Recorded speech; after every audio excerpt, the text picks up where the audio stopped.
Hey guys, Kid here of Burn One with the Shadowverse Evolve channel, bringing you another day one set 2 deck profile. This is a Abysscraft aggro list that is super solid, super consistent, and one of like the best decks to be playing in set 2, especially day one if you want to aggro down your opponents at your locals and make them cry and wish they were also an Abyss player. This is probably the deck for you. It goes incredibly fast. Some games, if you high roll well enough, you end the game on turn 5. Most games you end on turn 6 or 7, which is super fast and sometimes not so fast your opponent has no time to set up or even answer your threats immediately. So let's get right into the deck profile. All right, so this is the deck here. You're going to see a lot of set 1 staples that we've already used to in the Abyss aggro deck archetype. So right off the bat, 3 of Ambient Wraith, very strong card, deals 1 immediately when it comes to the board, but also deals 1 to yourself, activating Sanguine for yourself. It's a 2/1 1-drop follower. We play 3 Bellringer Angel. The reason we play this card is for the fact that in this meta, aggro is a serious tier 1 deck contender that you have to be very aware of. Having Bellringer lets you slow down the mirror match a little bit. The Evo is very important because it helps activate your Mini Soul Devil if needed. And it helps you control the board early on and protect your aggressive 1-drops and 2-drops and so forth. We play a 3, or we play a 1 of the Evo as well, if that matters. We play 3 of Goblin. We need that low 1-drop curve because we want to always have something to play on turn 1. We need something on turn 1 to play. If we don't play something on turn 1, we're probably going to have a very rough time in this match. We play 1 of the Evo because, once again, we need targets for Mini Soul Devil. A lot of times, too, sometimes people don't anticipate the Goblin Evo. They leave you with a Goblin, and then you Evo it and do 4 face, and they're like, dang, that sucks. I just ate way more damage than I thought I was going to take. The Evo comes up very, very, very rarely, but it's very nice to have. If you don't like this card, I probably would just play any of the other Evos here as a third copy.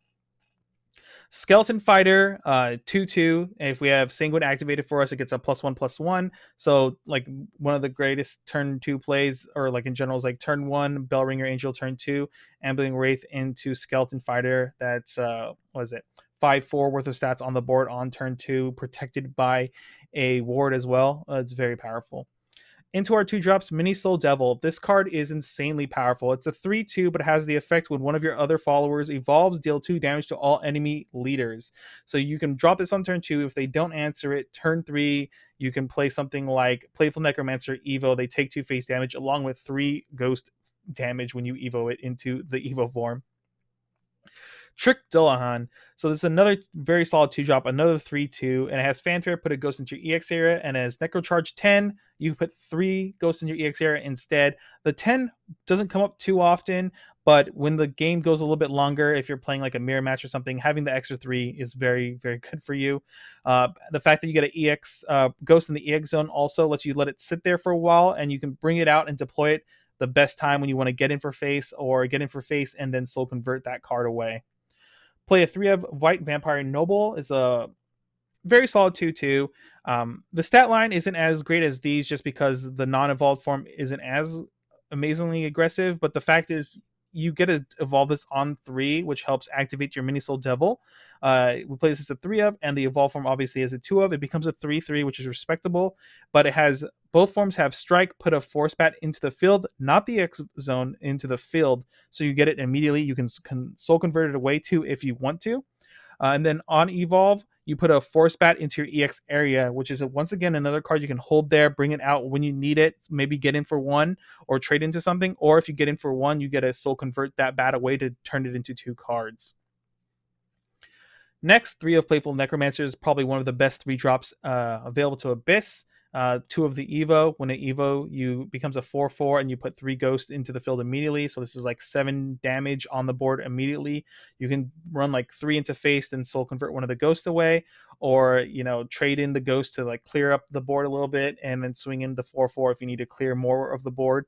It's a very solid, very flexible card. Not only is it an aggressive card, it is also like a control card too, which makes it very versatile and very powerful. Three of Cerberus. I don't know why, if you're playing Abyss, why do you not own 3 of this already? If you don't, go buy your 3rd already. This card is insane. It is a staple in this archetype for like ever. We play 2 of the Evo form because it's just that good. It goes from a 3/3 to a 5/5. This card, when it does come into play, it has the fanfare. You get a Mimi or a Coco of your choice. If you have Necrocharge 10, you get one of each instead. Like I said, though, it doesn't come up too often, but it can come up occasionally. Mimi and Coco, one of them deals 2 damage to any target enemy follower, that is, for 0 play points, and the other one gives a target follower +2 attack. And it's permanent, not for the turn, so you can buff something up like Cerberus if you want, if you can swing in there and make it something like a 5/3 or a 7/5 or whatever you like. We use that along with Ghost, like the Coco and Mimi, along with the Ghost, to pump up a Ghost and swing it in immediately for that kind of surprise, storm damage that they weren't anticipating, even though they can clearly see it on the board.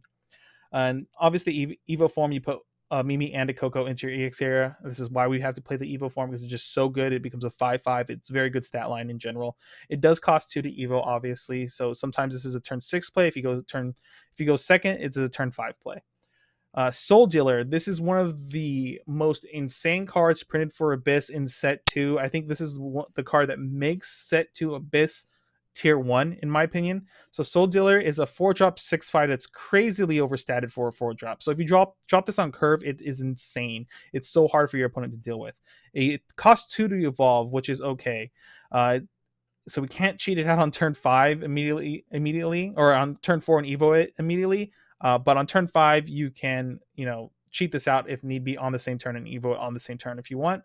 It has ward, which in a way is a detriment. Sometimes it does help you live, but in my opinion, it's generally a detriment, because you don't want your opponent to be able to target this card with their followers if they want to trade followers into it.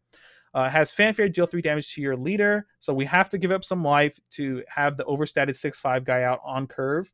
But what's so great is the evo form of it still has ward, and on evo you choose an enemy follower, you destroy it, and you add X to your leader's health, where X is the chosen follower's attack. So the card you destroy generates health back to you. So a lot of times you're at worse, you're going neutral on the life gain. Most of the things you will get rid of will have 3 power or so. Some cases where your opponent kind of gets a little wacky, and they, like, for example, if you're in the mirror match, they drop their Soul Dealer, but you can evolve yours first. Suddenly you get a heal 6. Technically you only heal 3 because you did pay 3 life to play this card, but it's so good because when you evo it, if they play a ward, you destroy the ward, and now your guys can get through. This comes in for 7 damage face. It's like having Abyss basically has its own forte in a way.